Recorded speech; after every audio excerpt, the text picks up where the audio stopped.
looks like Dan is ready to go, so I'm going to give him the floor. Well, thanks, Barry. It's a pleasure to be here. I've always enjoyed the Interpret America Summits. It's meeting a lot of different folks and sharing some great thoughts and ideas. So technology. My presentation is more about technology. I'll just wind up on Stratus video at the end, but it's more about technology. And I've been in technology over 40 years. Silicon Valley, I started 3 companies, raised all kinds of funds. I've been a venture capitalist, and this product is fantastic. But technology is a real problem today. You think it's getting better, it's getting worse. And the reason why is you have different players today. You've got Microsoft, who's been around a long time. They just came out with their wonderful new Windows 8 operating system.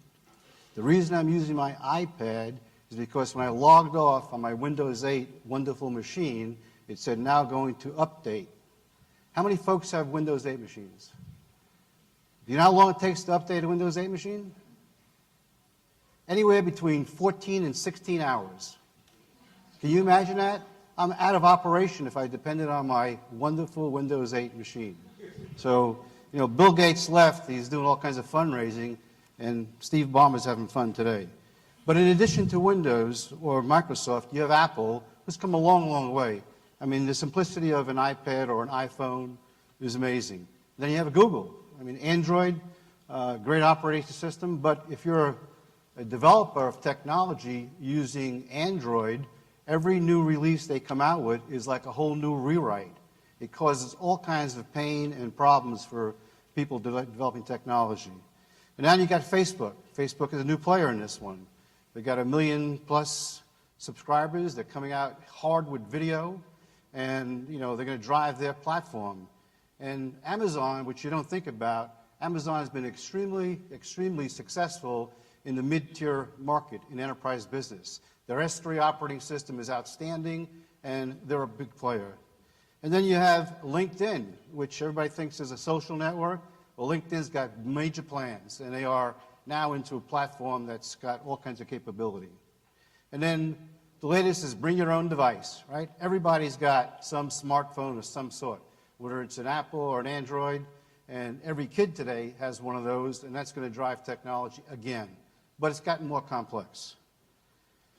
Then you got clouds. When you look at the clouds, it's really something as a service. Whether it's, you know, what Capisci's doing, or whether Babelverse, you know, it's more web connecting over the cloud. And I believe all applications are going that way. Why would you want to have everything downloaded? Microsoft's a great example. They have their Windows 365, which is a cloud environment. iOS is a cloud environment. Google's a cloud environment. So you have lots of it. Then you have Wi-Fi everywhere. I mean, today on planes, you see Wi-Fi. Wi-Fi enabled. I just came back from Europe. Wi-Fi is on the plane. So Wi-Fi is everywhere. So therefore, you're always connected. So there's another problem today. It's called the mobile Wild West. How many mobile platforms do you think are out there? There's too many is the right answer, because there's 10 or 11. It's not just Apple. It's not just Android. It's Limos. It's Brew. It's Symbian. It's Facebook. I mean, there's 11 platforms, all different mobile platforms. So imagine an IT person dealing with 11 different mobile platforms. It's a nightmare. And then you have new things coming our way. Google Glasses. Well, think about it. If you can have Google Glasses, you can do interpretation with Google Glasses. I mean, I think it's not that far-fetched. And then you have Facebook really driving their mobile capability. And then you got the old Dick Tracy watch coming out from Apple, which will have video capabilities. So there's all kinds of different ways you can do video interpretation.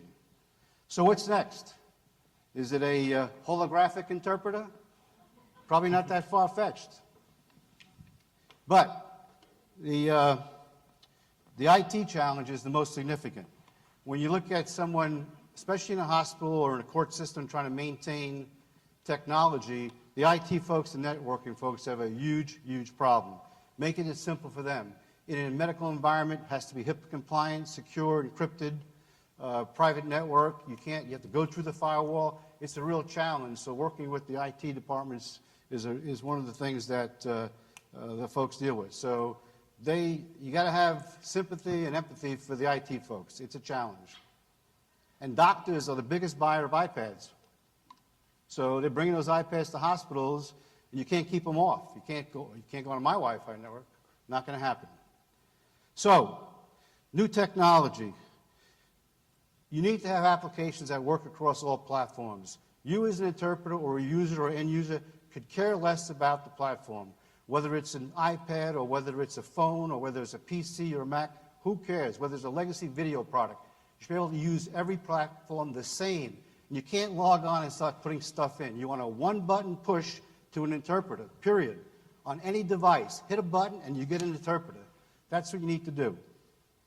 So here's the latest technology coming out.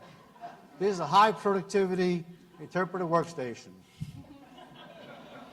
You don't have to leave at any point in time, and you have a fax machine, a phone, a video, and you can get an optional refrigerator. So therefore, you're all set. Right? So what's an interpreter to do? Well, really, since I have a few minutes left, it's really learn technology, make a friend with IT, and as Bill Wood said, interpreters will never be replaced by technology. They'll be replaced by interpreters who use technology.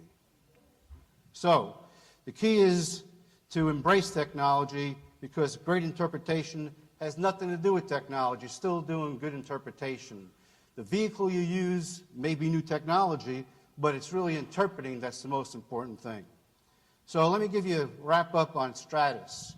We are an industrial-strength telephone video network. We do 40,000 video calls every single day. And you connect to a live interpreter with, we say 30 seconds, within 10 seconds. I was doing demos here yesterday, 10 seconds to a live interpreter.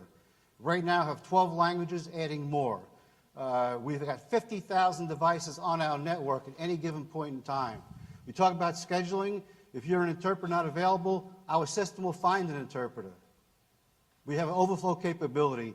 This is a $25 million system developed over 7 years, industrial strength. We have not lost a call in 4 years. 4 years with never losing a call. It could have dropped quickly, but we reconnect right away. And you can reconnect to the same interpreter or another interpreter and follow the whole script. So in terms of leading edge technology, this is the easiest product I've had to deal with in my lifetime. One button push to a live interpreter. Thank you very much.